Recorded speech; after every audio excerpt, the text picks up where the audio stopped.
নমস্কার। মহিলাদের অ্যাকাউন্টে সরাসরি টাকা দেবে কেন্দ্র সরকার। আসুন এই নিয়ে আমরা সংবাদ মাধ্যম কী লিখেছে তা নিয়ে আমরা আলোচনা করব।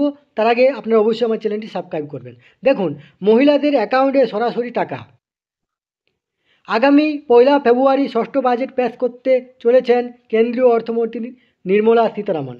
2024-এর লোকসভা ভোটের আগে এই বাজেটে খুব গুরুত্বপূর্ণ মোদী সরকারের জন্য। অর্থনৈতিক বিশেষজ্ঞদের মতে এই বাজেটে গরিব মানুষ, যুব সম্প্রদায়, কৃষক ও মহিলারা বিশেষ সুবিধা পাবেন।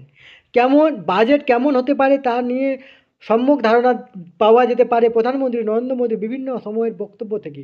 তিনি জানান, আমার জন্য দেশের 4টি জাতি আছে। এমত অবস্থায় অন্তর্বর্তীকালীন বাজেটে সর্বোচ্চ ফোকাস এই ক্যাটাগরির ওপরেই থাকতে পারে। এই কারণেই সাধারণ নির্বাচনকে সামনে রেখে এবারের বাজেটে কেন্দ্রীয় সরকার দেশের অর্ধেক জনসংখ্যা অর্থাৎ মহিলাদের মন জয় করতে বড় ঘোষণা করতে পারেন।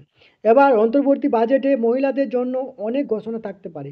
বিশেষ করে কৃষিখাতে মহিলাদের জন্য একাধিক ঘোষণা হতে পারে।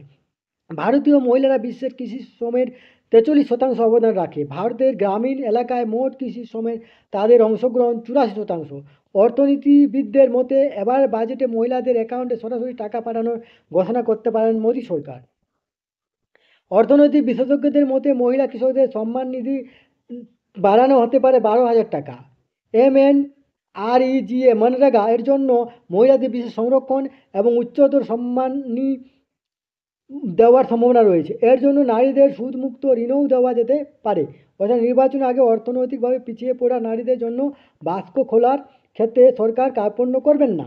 ভারতীয় অর্থনীতিতে জিডিপিতে মহিলাদের অবদান 70%।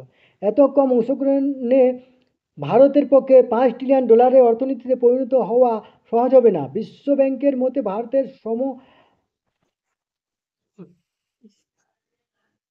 সমশক্তিতে নারী ও পুরুষদের সমান অংশীদারিত্ব থাকলে দেশের জিডিপিতে 27% বাড়তে পারে। তার মানে যদি 50% মহিলারাও কর্মশক্তির অংশ হন তাহলে ভারতের প্রবৃদ্ধির হার 1.5% বাড়তে পারে এবং 9%-এর কাছাকাছি পৌঁছাতে পারে।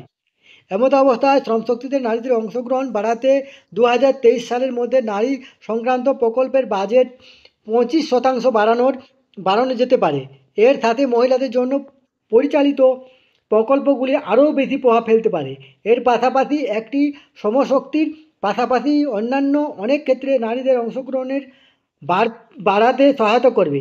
সরকারের এই ঘোষণাগুলো এই নারীদের মূল ধারায় আনতে এবং তাদের আয় বৃদ্ধির পাশাপাশি তাদের ভোট পাওয়ার ক্ষেত্রে খুব সহায়ক হতে পারে। এই তথ্যটি আপনাদের সাথে শেয়ার করলাম। ধন্যবাদ।